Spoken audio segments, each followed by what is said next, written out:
On the line, Mike Vasquez. Mike, what's up, man? Happy New Year. Happy New Year, guys. How are you doing? Well, Jay and Sam are waving around these new red velvet Oreos in front of our faces, and they're like, yeah, we'll tell you guys what they taste like after. Oh. Sounds like they're going to be good. Yeah, they're real good co-workers out there, Mike, I got to tell you. So what brings you on our line today, Mr. Vasquez? Oh, well, a couple of things. It's been a very interesting new year, I think, for all of us. And I know while everyone's been very focused on what's going on with the State Assembly and Mr. Silver there, there's a few other things that are happening that I don't think anyone's noticed, and we really need to pay attention to what's happening with the rest of our government, in particular in Congress and some of the most recent votes. I don't know if anyone's noticed how our favorite congressman, Mr. Hanna, Representative Hanna, has been back to his old tricks. Okay. I'm sorry. Just keep on. Break it down for us. I didn't mean to interrupt you there. That's right. Mr. Hanna's recently gone back to his old tricks, or old pattern, I should say.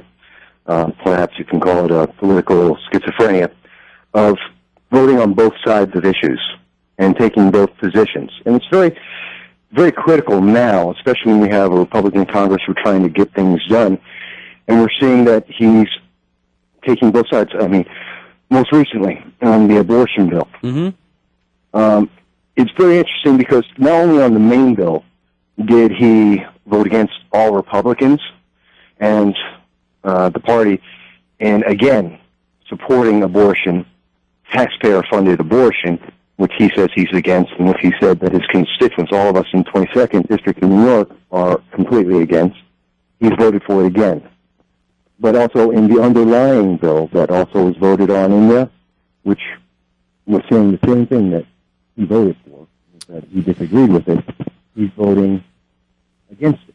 Well, I'm on his Facebook right now, and it says why I voted no on H.R. 7, the No Taxpayer Funding for Abortion and Abortion Insurance Full Disclosure Act. Is that what we're talking here? That's what we're talking about, yeah. Mike, we're you there? Losing you, Mike. What's that, Frank? We're losing you, Mike. You there? Yeah, I'm here. Okay, yeah, your phone was a little muffled, a little quiet. And he says that the legislation includes miscellaneous other provisions, such as disallowing multi-state qualified health plans offered in exchange from providing abortion coverage, as well as a new requirement that health plans which provide abortion cover prominently display that information in marketing and advertising tools, comparison tools, and benefit summaries. I've been a consistent supporter of women's rights and healthcare organizations in upstate New York that aid women, especially those most vulnerable in our community. While I personally oppose abortion, individuals should be free to make that very difficult and personal decision without heavy-handed government involvement. You want to respond to that? Sure. And what is he talking about when he says getting the government out of it? Healthcare and under Obamacare is one of the largest intrusions of government in personal lives and personal health care that you can name. More importantly, we keep hearing the same thing from our representative that, you know, in 2013, 2014, 2015, he's completely against abortion. And he has stated clearly and publicly that he knows his constituents are against paying for government-funded abortions, but yet he keeps voting for it. There's a disconnect there. And I know he wants to use a wonderful tagline of he's supporting women. No one's stopping women from doing anything. We're not stopping women from getting health care. We're just saying that, I agree with that. The constituents are saying, we don't want to pay for someone else's abortion. We don't want to pay for late-term abortions 5 months into a pregnancy, which Mr. Hanna has voted for. Hey, and Michael, last time we heard that the congressman voted against this position on abortion, and he voted against the party, it was in regard to funding Planned Parenthood. Is that what we're talking about again? No, we're not. We're talking about paying for any abortion, and more importantly, also, as was agreed to, notifying all people who are getting health care, especially through the exchanges, to notify them that if the plan that they're selecting has supports abortion and is help, and part of the fees are being paid for to help pay for abortions. Now, for many of our constituents who are religious, that's a very important thing. They have a religious objection there. And is Mr. Hanna saying that he thinks paying for abortions through taxpayer money trumps the religious freedoms of his supporters? I don't think that's something that he would publicly. 6230370. Mike, you back?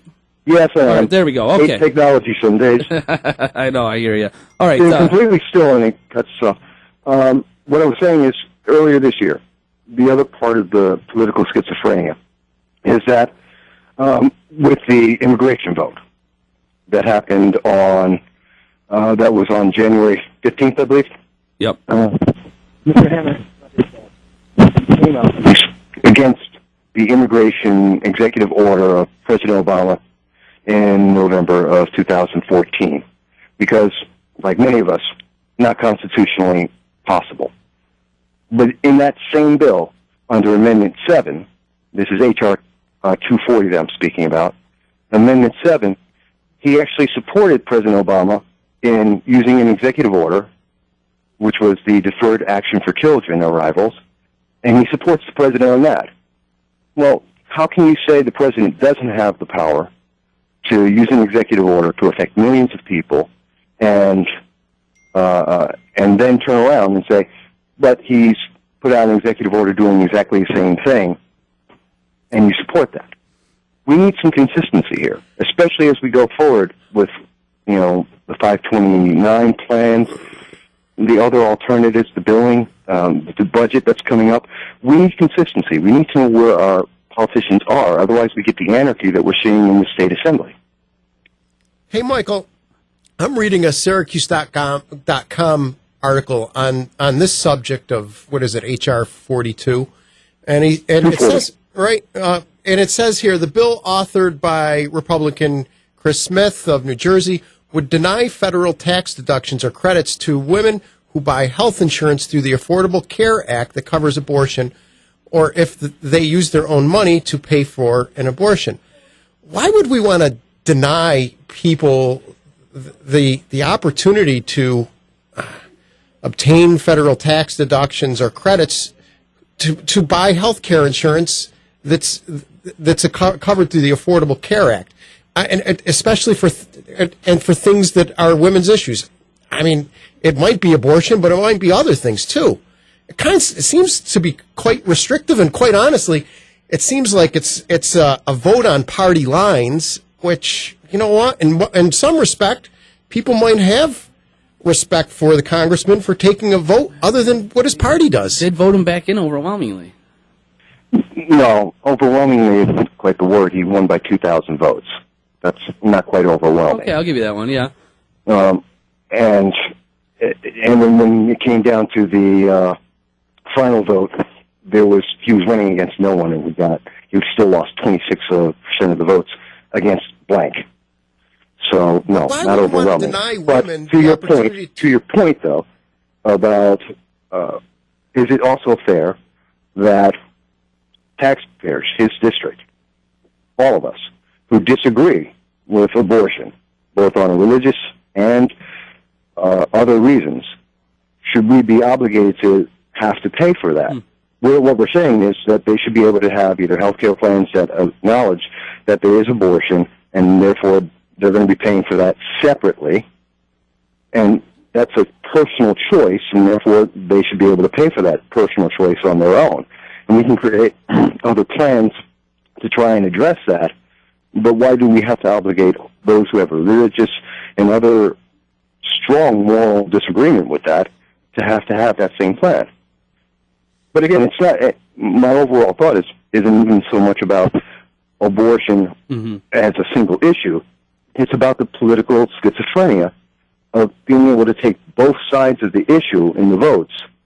And yes, he's promoting one side of it on a consistent basis, but what people aren't seeing are the rest of his votes that are going on, and he's taking both sides. He's jumping back and forth. What we need right now is consistency in the leadership and understanding where are we. And that's what the 2014 elections were all about. That's what, the very same thing he's doing is what President Obama is doing. And that's ignoring the vote, ignoring the will of the voters, saying, be consistent, tell us what's going on, stand up and explain to us, why is this the right thing? And if it isn't, and we don't agree with it, don't go there. Mike, what's your? I'd like to get your thought, your take while we have you on the line. We only have a couple minutes left. Get your take on Shelley Silver. I mean, the chickens have come home to roost, don't you think? Oh, absolutely. I mean, this is not new news. This isn't something that's a surprise to anyone that New York is corrupt and that the leader of the assembly is the head of that corruption. If anything, I think Mr. Preet is doing a fantastic job picking up where Governor Cuomo dropped the ball. But then I have to imagine Governor Cuomo, as I'm reading in the reports, has to be very nervous because part of that investigation was against him. Absolutely, yeah. It's there's got to be a lot of people sweating it out down in Albany right now. Well, we need to clear that out. We need term limits. Uh-huh. You know, we've had people in there for 3 decades, 2 decades, and power creates abuse. That's true everywhere in the world. It's true in America as well. And we've had people in there so long, not only have they forgotten about the constituents, but they think they can get away with just about anything. There's no greater fact of that than what we're seeing with Mr. Silver.